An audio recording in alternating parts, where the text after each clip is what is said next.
দুইটি সময় ঘুমালে আপনি ফকির হয়ে যাবেন। নবীজি সাল্লাল্লাহু আলাইহি ওয়াসাল্লাম এই দুইটি সময় ঘুমাতে নিষেধ করে দিয়েছেন। আমরা অনেক সময় এমন কিছু টাইমে ঘুমিয়ে থাকি যে সময় ঘুমাতে নবীজি সাল্লাল্লাহু আলাইহি ওয়াসাল্লাম নিষেধ করে দিয়েছেন। এই সময় যদি আমরা ঘুমিয়ে থাকি তাহলে আমাদের ঘর থেকে বরকত উঠে যাবে। নাম্বার ওয়ান, এক নাম্বার হচ্ছে ফজরের পরে ঘুমানো, ফজরের নামাজের সময় ঘুমানো। নবীজি সাল্লাল্লাহু আলাইহি ওয়াসাল্লাম এই সময় ঘুমিয়ে থাকতে নিষেধ করে দিয়েছেন। ফজরের ব্যাপারে কিন্তু আল্লাহ তাআলা পবিত্র কোরআনুল কারীমের ভিতরে আয়াত নাজিল করে দিয়েছেন এবং ফজরের ব্যাপারে আল্লাহ তাআলা কসম করেছেন, ওয়াল ফজর ওয়া লায়ালিন আশর। আল্লাহ পাক রব্বুল আলামিন এই ফজরের ব্যাপারে কসম করেছেন। শুধু তাই নয়, এই সময় কিন্তু আসমান থেকে ফেরেশতারা রহমত নাজিল করেন এবং রিজিক নিয়ে প্রত্যেকটা ঘরে ঘরে পৌঁছে দেন।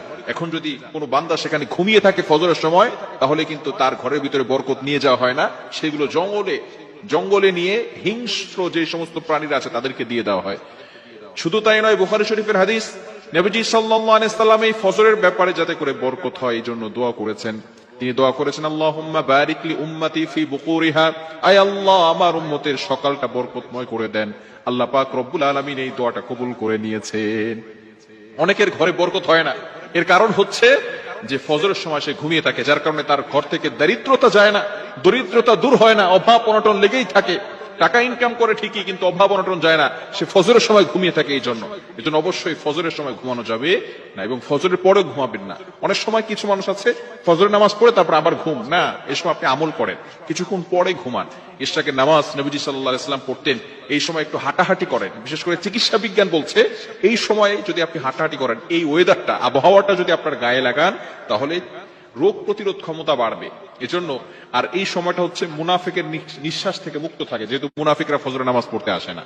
এজন্য আসুন আমরা ফজরের সময় ঘুমাবো না, রাসূলুল্লাহ সাল্লাল্লাহু আলাইহি ওয়াসাল্লাম এটা নিষেধ করে দিয়েছেন। নাম্বার টু, দ্বিতীয় নাম্বার হচ্ছে মোস্ট ইম্পর্টেন্ট, মাগরিব থেকে নিয়ে এশা পর্যন্ত এই সময়টা আমরা ঘুমাবো না।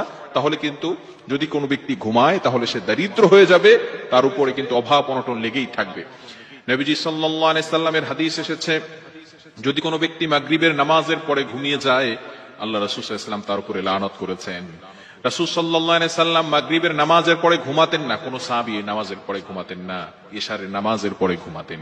মাগরিবের নামাজের পরে ঘুমাবেন না। হ্যাঁ, যদি কোনো ব্যক্তি অসুস্থ থাকে, কোনো ব্যক্তি যদি সারাদিন সফর করেছে, সেটা ভিন্ন বিষয়।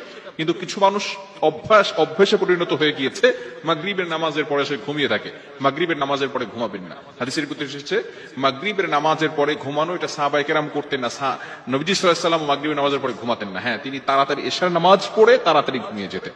কিন্তু আমরা মাগরিবের নামাজ পড়ে একটু ঘুমাই, আবার দেখা যাচ্ছে সারা রাত ধরে আমরা ফোন ইউজ করে থাকি, বিভিন্ন ভাবে আমরা অন্য কিছু ব্যবহার করে থাকি। এজন্য এই দুইটি সময় ঘুমানো থেকে আমরা বিরত থাকবো।